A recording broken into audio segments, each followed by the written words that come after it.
À quelques jours du coup d'envoi de la Coupe du monde de rugby, Fabien Galthié a dévoilé sur TF1 le nom des joueurs retenus pour la compétition.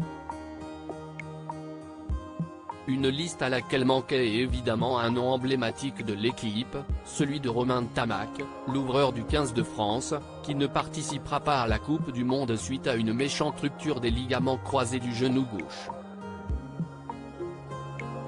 En marge de l'annonce des 33 joueurs, la présence de Fabien Galthié dans le journal télévisé de TF1 ce lundi était également l'occasion de voir apparaître à l'écran un accessoire inhérent au sélectionneur de l'équipe de France, ces fameuses lunettes de vue.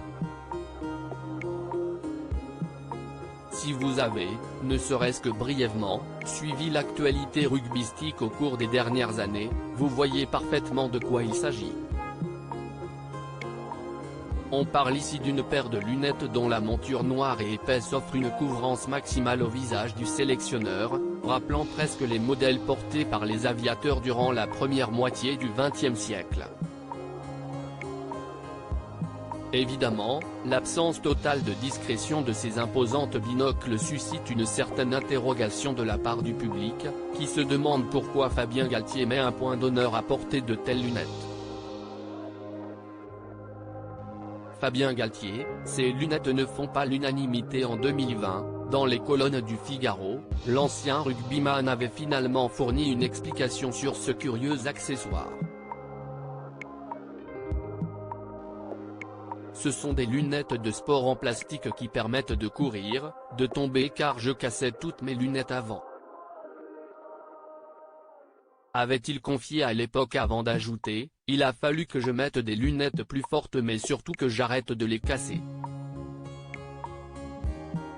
Elles ne bougent pas, je peux jouer au squash, au golf, je peux courir avec le ballon à l'entraînement. Si l'explication tient la route, l'accessoire ne semble pas faire l'unanimité pour autant. Ma maman n'aime pas. Mes enfants ne disent rien, ils sont gentils avec leur papa, avait précisé Fabien Galthié. Une chose est sûre, qu'on les aime ou qu'on les déteste, ces lunettes, que l'on doit à un ami du sélectionneur, un opticien à Toulon, ne manquent pas de faire parler d'elles.